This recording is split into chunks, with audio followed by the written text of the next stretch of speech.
WC, how's it going? Actually up bright and early today. It's about 10:30. I haven't been up this early with a full night's rest in a long time. You know, I work nights, so I don't usually get to be up this early. But I've got some things I got to do today. And before I get to any of that, I did want to try to record a video just to kind of show everything I picked up in the last 2 weeks. Last week I showed my entire cassette collection, which wasn't that many. It's like in like the 75 area, and I've got a decent amount of stuff I picked up in the past 2 weeks on vinyl. Pretty exciting stuff in here. Last night I recorded my what would you call that? The winner for my 100 subs contest. Wow. So congrats to Lisa for winning. Channel name is just Lisa. I think her banner says Groovy Lisa. If you see this, get in contact with me. I'll get your shipping information and then I'll send your package your way. Anyways, yeah, I always preface this every time I get a large stack of records. You know, I traded some stuff in. I've been kind of sitting on some stuff I wanted to trade for a couple weeks, and then Andrew uploaded his tips for newer collectors, which is a great video. You know, if you're even a veteran, I think can pick up a few things from that.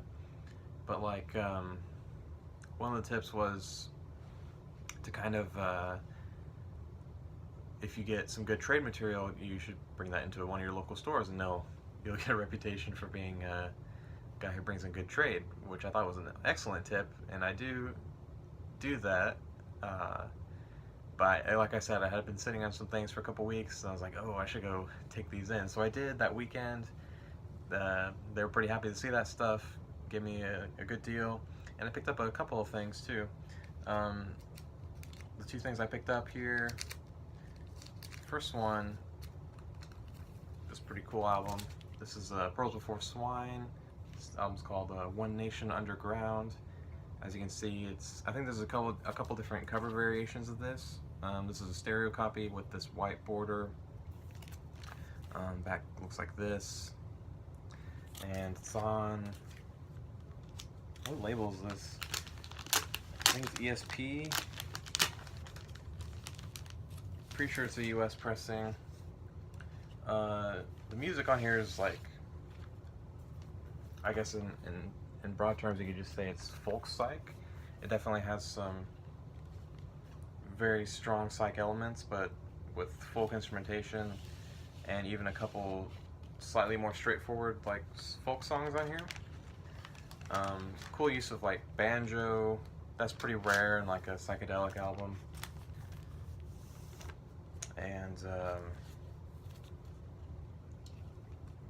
like I had said, there's some more folky songs, definitely more psychedelic songs, but it's a pretty cool pickup.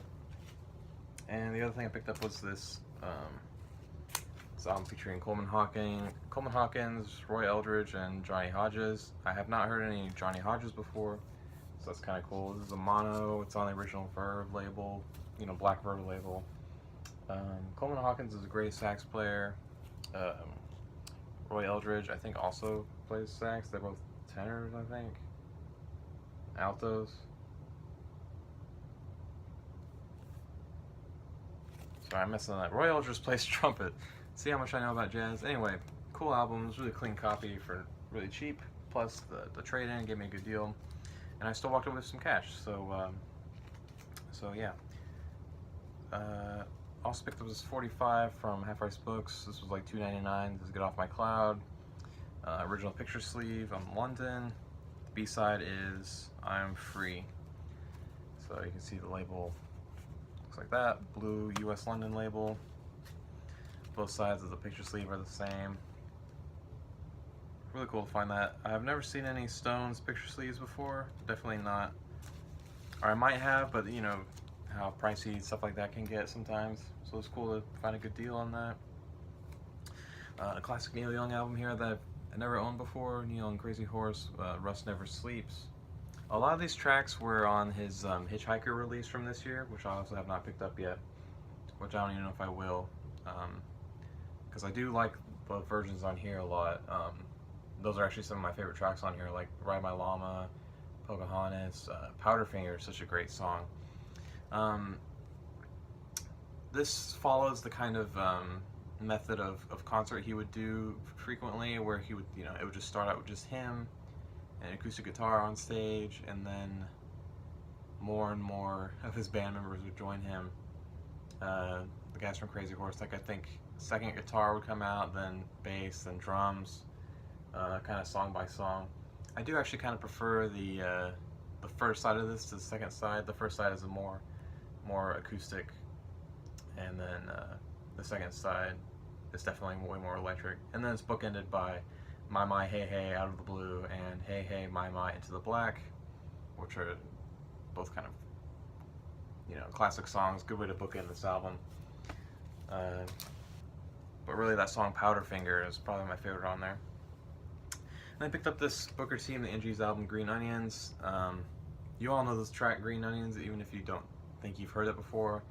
It's been in like hundreds of like movie trailers and things like that. That's definitely the first time I heard it. But this is the full-length album that opens with the song Green Onions, and it has kind of a semi-sequel called Mo Onions. But this isn't in very good condition. It was only $5 at, I think I got this at Half Price Books again, but only $5.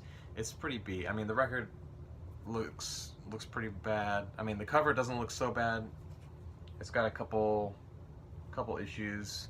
Like, it's actually got like a drill hole straight through the middle that goes through all the way to the back. That's a pretty interesting place to drill. Or maybe someone just nailed it onto their wall right there. But the record doesn't have a hole in it or anything like that. It is pretty scratched up though. It does skip in a few places. But I just never see any Booker T stuff. I've seen the greatest hits like twice. I definitely never see any original full-length albums. And so I guess I could say I've picked up every copy of that album I've ever found. This has been shown pretty frequently recently. This is Uncle Acid and the Deadbeats Volume 1. New release from this year, even though I think this is their first recordings as a band, which was only released on CD originally, probably like, I think this came out in like 2010. It probably says somewhere in the liner notes here. Oh yeah, Friday the 13th, February 2010. Apparently 40 years to the day after Black Sabbath's first LP. Kind of cool. That kind of tells you their influences, the kind of style that this is in, kind of a hard rock, maybe slightly psychedelic, a little freaky. Cool A-side label here, kind of a swirl with all the tracks on the second side. This is the version that's on white vinyl. I think this is a UK pressing, because I think the band is also from the UK. It's on Rise Above Records. Anyway, yeah, I've known about this band not for very long, only a couple months. And I've only heard this, The Night Creeper, and oh, what's the other one called? That's gonna bug me. I can't remember it now, but I've only heard those 3 records by them. And that one's pretty cool. The first one I picked up on vinyl. I'll definitely be looking for more of their stuff. They are a little bit pricey though. I think like the Night Creeper is like $30 minimum, even just like the standard black pressing. These next 2 are both from Amazon. They did a Black Friday deal. It was like buy one get one 50% off. And then they've been having some crazy prices on records anyways. So I got these for $24 total, 2 of these. First up, Slow Dive, classic albums, Souvlaki, always mispronounced that. Music on vinyl pressing, which I think it's just European. They've always been kind of a weird reissue label to me. I'm not sure what exactly the deal is with them.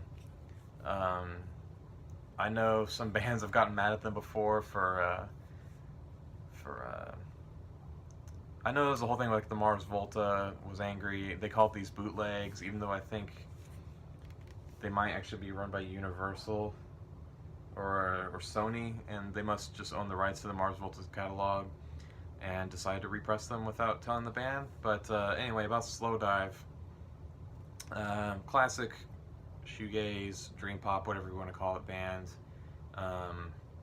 This is kind of it's like this and My Bloody Valentine's Loveless that are the two kind of, you know, albums that are held up as classics in the genre of shoegaze. But yeah, just really, really sweet album. The opener, Allison, is one of my favorite songs of the 90s. I was double checking to see what year it came out. Yeah, it's 93. I got worried for a second. Is this the 89 record? No, it's 93. But yeah, the opener is great. There's not a bad song on here, really. But check out that opener, see if you enjoy that. Standard black vinyl and everything. And the other one, I mean, with the 50% off, they made this record like $5. Classic punk here, Dead Kennedys, Fresh Fruit for Rotting Vegetables. Again, not a bad song on here. This is a common, I think, like 2011 repress from like Manifesto. Yeah, Manifesto.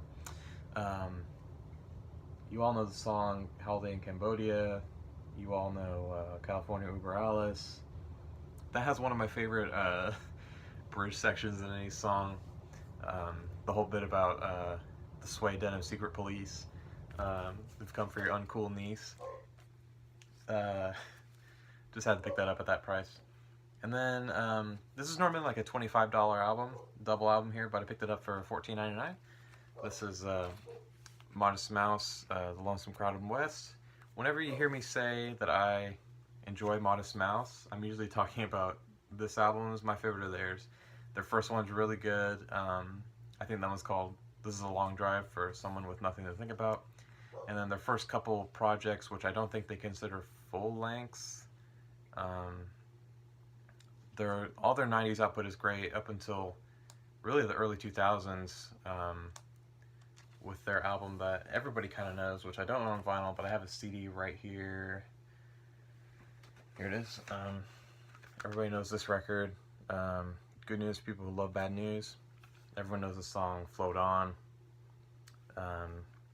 This is the first thing I heard by them, but really their earlier stuff, not to sound too much like a hipster, but the early albums are really, really good. I can't remember the guy's name. It's on the inner sleeves right here. First off, I'll show the packaging here. Isaac Brock, that's his name. The packaging here is two single album sleeves. It's kind of separate, with, you know, different artwork on each. Even this, I think, is different than the CD cover. Maybe it's just slightly. But yeah, 2014 pressing of this. I got this brand new. Isaac Brock is the guy's name. He writes really interesting songs with kind of, you always hear someone describe guitar playing as like jagged or angular, but it really does apply in this case, being like just kind of weird. And his rhythm section here, which I don't know their names, again, they're on the liner notes, but the rhythm section is just so tight. I mean, the drummer is so good, the bass player is so good on this album. I don't think that they're still in the band. They were a 3-piece at this point, and now I think they're seriously like a 6 or 7-piece band. But check out the song Cowboy Dan from this album. Check out the song like Doing the Cockroach, maybe like Lounge, Closing Time. Those are all great tracks. I think you'll really enjoy some early Modest Mouse. Now these last two, I'll admit I paid a little bit for these. Kind of blew my budget for this month, so I don't know really what I'm going to be picking up, you know, because I still got to buy like Christmas presents and all that because I'm a procrastinator. But these are two kind of hardcore punk classics here, and they're both from the same label, they're both from the same year, and I got them from the same seller, and they're both early pressings of these, so I'll just show them both at the same time. Husker Du's Zen Arcade and the Minutemen Double Nickels on the Dime. Now, Zen Arcade, this I believe is a second pressing from like '89. It's got like a mispress on, I think, the side C label. I'll go ahead and pull it out. Where, you know, the tracks are just numbered 1 through like 27 or whatever, how many tracks are on here. There's like 23 tracks, but this is the side C label. You can see it just says number 2 there in the middle of it. That's a mispress. I think this is from 89. Other than that, it's pretty much identical to the first pressing from 84. I was having a hard time picking up, showing any differences actually, but this is a super nice copy, super clean. See the gatefold. And then I showed the second record, but the first one is pretty similar. You know, all the labels are different colors. Like it goes like black, then white, and then silver, and then kind of a bronze color. Such a cool album. I think both of these actually are gonna be in my top 100 probably. Which, by the way, I am working on my top 100 records. It's gonna probably be a little while before that's done. Probably won't be on the next video, but eventually, pretty soon, you'll start seeing those come out. Like my number 100 through 91. This one I think I like a little bit better than the Husker Du, but Minutemen, Double Nickels on the Dime. Pretty, both of these really are hardcore punk for sure, but they both have some leanings of like, you know, maybe a little indie rock. They both have, this has like some jangly moments on here, like the song Corona is pretty jangly. And I'll show the labels here. They're a little more interesting than the other one because they cram you know, A and B on one label, and then it just has cool design on both backside labels. Let me pull the other one out here. See, the last one was red, this one's blue, and it's got a speed limit thing on the B side. Now, this one I think is a first pressing. I'm pretty sure, because it's on this white gatefold background. There weren't actually that many pressings of this one, and then as you get into the 90s stuff, they have barcodes, and this one does not have a barcode. So anyways, I got a little bit of a deal on both of these because I you know, bought them both at the same time from the same seller, but I did kind of have to pay up for these. I do think they're worth it. I've been wanting this one especially for a long time, and I've been recently getting more into Husker Du. Like, I just saw Numera Group put out their the Savage Young Du box set, which was like some of their earliest recordings and demos, and I think there's some live stuff in there, but that looks like a pretty cool release. So I might be picking that up potentially. We'll see. At any rate, I've been listening to it on Spotify. But yeah, that's all I got. I actually got through that quicker than I thought I would. Oh, real quick, I did want to show something that I don't know what the etiquette is with this on the VC about, you know, I don't want to make it seem like I'm pimping out my records or anything like that. I don't want this to turn into like a channel where I just want to sell stuff, but I do want to kind of offer something up to the VC if anyone wants it. I'll get you the VC discount for sure, because this is a little bit of a pricey items that I never listen to, and I'd rather, you know, sell it to someone who will actually really enjoy it, and I can also potentially do a trade. I don't know. At any rate, just get something that I'll actually listen to. But I have this box set here, a soundtrack for a video game called The Last of Us. I got this from Mondo Records, and whenever it came out in like 2015, 2014, I listened to it a total of exactly one time, and have not played it since then. It's just been kind of sitting on my shelf, and if you have this like on your want list or anything, you know how pricey these can get because it's out of print, and they only press like 1,500 of these or something crazy. But I was able to get one when it came out. But yeah, if you want this, just let me know, and we can work something out. I want to get you a good deal. So yeah, that's it. Thank you guys. Again, I don't know the etiquette on that whole thing, but let me know if that's not cool. If that's like a faux pas, I'll definitely won't be doing that again in the future. But thank you guys again. Thanks for participating in my contest, everyone that did. Thanks to everyone that subscribes and comments. I love reading comments. Love leaving comments on you guys' videos. And yeah, hope you guys have a good week. See ya.